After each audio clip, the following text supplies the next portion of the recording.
Our next guest, oh wow, what a guest. Our next guest is an amazing actor who starts... Sorry, I'm very nervous. I'm very nervous because I'm going to get this right. Because Tilly's written this for me now, and I'm actually flipping it, Tills. So we finish with the funny bit, is that all right? So I'm messing myself up here. All right. Our next guest is an amazing actor who's starring in the play Teeth and Smiles, which begins in March in London. All right. He gets up when he wants, except on Thursdays, when he's rudely awakened by an appearance on The Brave Show. Please welcome, let's get our Phil Daniels!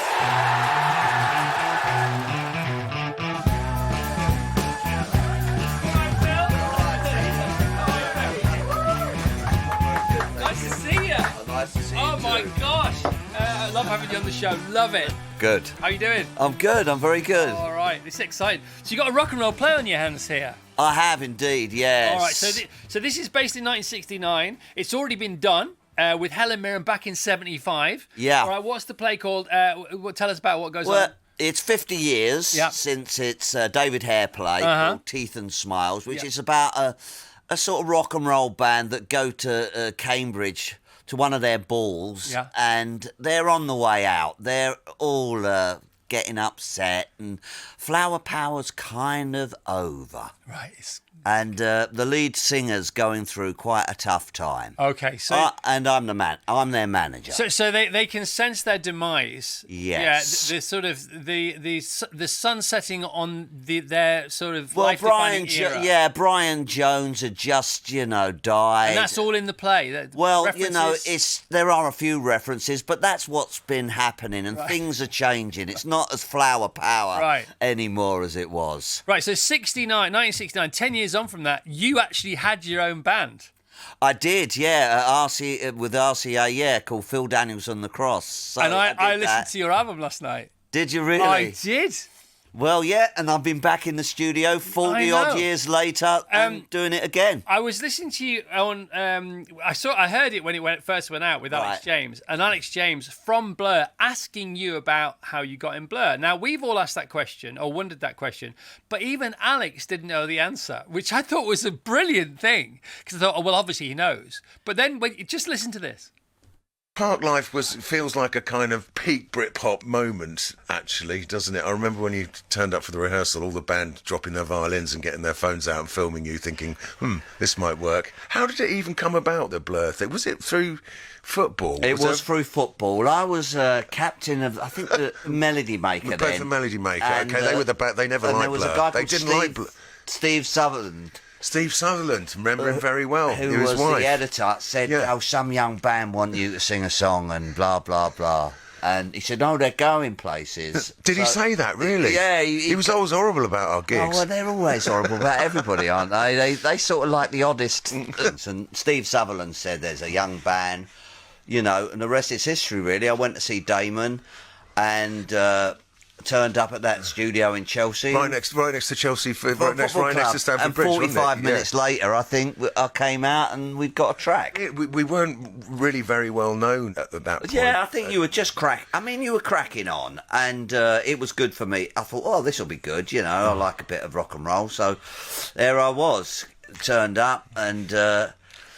it was great to do. I think where we really thought we might be onto something was when we came to make the video for this song, and then suddenly having an actor in the band, just like, oh my word! We had a nice car, we had a good day out there, and that was a great video and won prizes. My word, it was so simple then. Record a song in 45 minutes, make a video in a day, and wow, the simplicity of it all. I know, easy, isn't it? What do you remember about the video day? The video, and what I remember is Damon piddling about with a car and breaking the sunroof, and the guy, it was his pride and joy, the guy that owned the car, and we sort of stuffed the handle under the seat. Yeah. But it was just fun to do. It's so funny that Alex didn't know the story, and he genuinely didn't know. That he said, "How did all that happen?" Yeah, I mean, that's how it happened. I played football. Steve Sutherland, the manager and head of Melody Maker, then it was Musical Express, came up to me and said, some young band, like that. I don't know who they are. And I said, well, what should I say? Should I say how much should I ask them for? He said, oh, no. I think they're going to try and get some percentage out of them. So that's what happened. So you went for royalties? I went for royalties. Good for you, mate. And Parklife, for me, we talked about it before. We talked about after last year with Oasis. We talked about the signature track of because the signature band of the 90s has to be Oasis. But I think the signature track was Parklife. Yeah, I disagree, but... What would you go for? A Blur. That's what I said. Yeah, no, the signature band. Oh, signature band. Sorry. Oh, so you would go with Blur? I would go with Blur. Because you're in... Because it's the war. Yeah, of course it is. Were you Blur or They caught me in a toilet once, the two lads, Liam and Noel, and said, what are you doing? What are we doing with them posh gits for? I said, well, write me a song and I'll sing one for you. Well, that's the thing, isn't it? Because Damon's got a bit of theatre to him, hasn't he? Yes, and he could hear the archness in the song, wasn't it? That was the whole point. Yeah. Wow, that's funny. Where was the toilet? What was the do? I can't remember now. I don't think any of us were sober. But it didn't end up in fisticuffs. I think it was all kisses, because I think Quadrophenia's Liam's favourite film. So, you know. You are riven with rock and roll, aren't you? I mean, riven. It's so bizarre that, you're almost more of a rock star than you are an actor. And I tell you what else I watched yesterday was your 2009 Glasgow appearance. Uh-huh. Have you watched it back recently? No. Okay.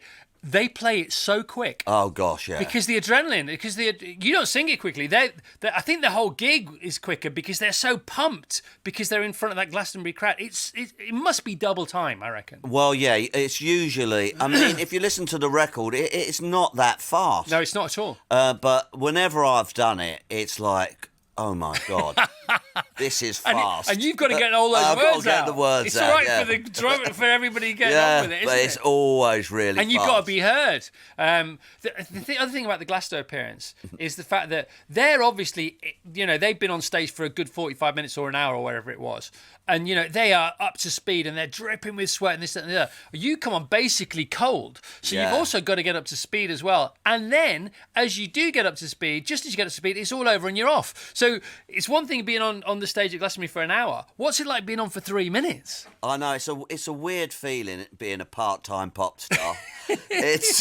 So I used to run up and down the back of the stage while they were doing songs and I'd sort of get myself going and then run on, then off, then go for a beer. It's so funny. And you've done this all over the world, not just at Glastonbury. No, yeah. They fly you out for Damon always used to say to me, Phil, wherever you want to go, you can come. So I've been to Russia, South America, Have you based Japan. holidays around these things? Or these? No, I just go and try and be a rock star. Wow. And it's like in certain companies, when they're doing deals, they have closers. And so they have negotiators who negotiate the deal for days and days and days. And they have these closing teams that come in and just close. And they fly them out, because that's sort of what you are. You're the rock and roll closer, man. Yeah, I'm sort of the rock and roll closer. That's what you do. Yeah. And the new songs that you've written 12 songs. I've written 12 songs, yeah. And you've been in the studio, is that done? I've been in the studio in Sheffield. It's all done. And it's just... we're just sort of sorting them out, what's what. And, right. What kind of vibe is it? It's kind of all sorts. It's sort of my life, really. Yeah. Things I've done, places I've been. Yeah. So 2009, Glastonbury, way back to 1969, way back to the play, Teeth and Smiles. You play a manager. Yes. What kind of manager are you? Well, he's called Seraphian. Yeah. He's from the old school of rock and roll. He's managed people in the 50s like Marty Wilde, Petula Clark, those kind of people. And he's come into the 60s and he's managing bands. They're called Maggie Frisbee and the Skins. They are? They're kind of a minor cult band. Right. Which are a bit like Stone the Crows at the time, Uriah Heep, people like that have got followings, but they're not massive. Yeah. Sort of ethereal. You can't put your finger on them. That's right. They do a bit of smaller gigs, but they're not quite making it, but they don't want to make it. It means more to them than that. I love it. So Duke of York, no small theatre. No. Here we go. Teeth and Smiles. Hasn't been renamed yet, so that's all right. The Duke of York's Theatre good point, well made, from Friday the 30th of March to Saturday the 6th of June. So is there live music on there, or is it all behind the band? scenes? No, the band are playing live, and they're singing live. Who is your Helen Mirren? Rebecca Taylor, who is Self-Esteem. Amazing. So she's really rocking it, and the band are great. Yeah. And as Ducking and Diving, as a manager, did you look to anybody from the past? Did you look like a D. Carlon? You remember D. Carlon? Yeah. Is that Sharon Osbourne's dad? Don Arden. Don Arden. Don Arden. I've looked at Don Arden. He's quite interesting. So he was Sharon Osbourne's dad. Yeah. And did he sign Led Zeppelin? I'm not sure if he he's... might have Yeah. He's famous for, hanging an artist from a third-floor story window. Happened a lot, apparently. And that's the kind of manager I am in this. How extreme does it get? It doesn't get that extreme. Right. It's more about, the intellectual argument about, where music's going. And did your character in his backstory? Yes. Did he manage them in their heyday? Has he been with them all the time? No, they're still kind of in their heyday, Right. but it's all going wrong because of sex and drugs and rock and roll. Right, because it's unsustainable. It's unsustainable what is going on. Right. And do you know any managers yourself? Yeah, well, I know, obviously I know Alan Edwards, who managed the Stranglers, and Ian Grant, who managed the Stranglers. They're good friends of mine. Give us like because you've been to some gigs, you've been on, you've known the bands, some of the most famous bands in the world, some of the coolest bands in the world. Yeah. Give us your top three gigs? Well, it's really weird. I saw Bruce Springsteen when he first ever came over. When was that? Oh, God. 70s? In the 70s. Yeah. He didn't have... Born to Run wasn't out. Right. That was a great gig. Okay, where was that? The Rainbow... No, Hammersmith Odeon. Nice. Saw the Stranglers a few times. Yeah. In period. Oh my gosh. Argent. I saw Argent Jeez, back in the day. That is so. And how many times have you been on stage with various other than Blur? I've been on the stage with The Who. Yeah. Oh my God. Of course. Yeah, I've toured with The Who. I used to have to. I narrated on stage for them, which is the worst job you could ever have. There are worse jobs. The people watching have got worse jobs. There are worse jobs. The worst job in the world is going not on tour with The Who, getting paid for it. You have no idea. Yeah, but I had to sit in front of John Entwistle's bass stack. Oh my gosh. And it used to sort of blow you off the stage. Yeah. Did you have any?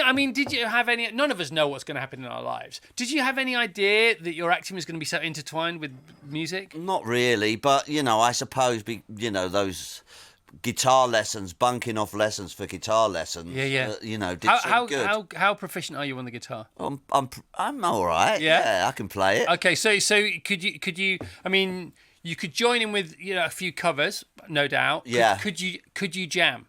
Yes. Right. So you're in the slot. Who have you played? Who have you had the fun playing with? Well, I played with the Blur Boys, and all sorts of. I played with Ringo Starr. Oh my gosh! How did that happen? I went for an audition for a musical called Pump Boys and Dinettes, I think, and I turned up to play the guitar, an audition for it, and there was Ringo on the drums. Oh my God! How come? I think he was auditioning too. No, I don't think that happens, does it? That doesn't I don't know, but he was there. Sat on the drums. And Ringo Starr. Everybody's always so happy to see you, Phil, aren't they? Are they? Of course they are. I'm glad you are. Well, you know that, don't you? I do. Yeah. Thank you. No, just not with me, but with everybody. Yeah, well, that's nice. It's so cool, man. It's so nice. Cool. Often we talk about the fact we used to bump into each other whilst jogging on Hampstead Heath. We did. I was shuffling. You were more running. You are my most famous sort of jogging claim to fame. Who is yours? Because there's a lot of people on that heath. Well, I suppose I bumped into Liam Gallagher running, and we had stopped and had a little chat. But when you're running, you don't like to chat for too long because you're going, oh God, I need to run. Yeah. It's ridiculous. Did you see him? Was it a one-off or did you see him regularly? I saw him occasionally. Yeah. Damian Lewis I've seen. Yeah. This is so funny. Running around. My best is John Le Carre. And I used to have a little dog, John Le Carre. Yeah. He wasn't jogging. He was spying on you. He wasn't. I couldn't believe it because I love John Le Carre. He's no longer with us, but I didn't know it was him, but he had a golden retriever. So then I found he looked like him, but you think it can't be John le Carré. I know he lives in Hampstead, but then I found out that he does have a golden retriever dog. So I'm saying it definitely was him. Sorry, you were saying. No, with dogs. I used to have a little dog called Chico. Unfortunately, passed away not long ago. But he used to follow me. I used to run with him, running around with me, because he only had little legs, so he could keep up with me. He wasn't going flying off. And if you're going slow, you go, I'm doing it for I could go much faster if I wanted to. I can't really go very fast. And also, when you're running on those hills there, over the heath overlooking the whole of London, there's the athletics track where people are running really fast all the time. It's like, I was like, oh, really? Yeah, I should do my 200-metre interval training. Yes, there. Yeah. All right, so Phil, you've started rehearsing this play, Teeth and Smiles. It sounds great, man. It's a proper run. It's a proper big thing. You've done it. Was there any footage of the original? Has it been? No, there's no footage of the original. I've seen some photos of it. Right. I think we're not updating it really. The clothes are great. You know, everybody in flares and big stacked boots and all that sort of stuff. And what happens at the end? Do they have is there a sing-along at the end? Because like Mamma Mia. I'm not saying not yet. Please let there be a sing-along. Because everybody's going to be so pumped and they're going to want a bit of that going on. No, Come on. There is, in the middle of it, we all sing together in the middle of the show. Songs we've heard of, or the No, Nick Bycat and Tony Bycat wrote the music back in the day. Yeah. And that's still being used, and it's great. And Rebecca has written her own stuff for it too. All right, Phil, great to see you, man. Great to see you too. Always great to see you. Have you heard about any future Blur tours that you might be jetted out to? Or? No, when they'll get skint, they'll do another They'll tour. have another go. That's what I think. All right. When Alex needs to buy some more seeds or hay for the horses or whatever. That's it, you know. All right. Can we hear it for Phil Daniels, please, if you don't mind? Let's hear it for Phil. West End play Teeth and Smiles runs at the Duke of York's Theatre from Friday 13th of March till Saturday the 6th of June. That is absolutely awesome.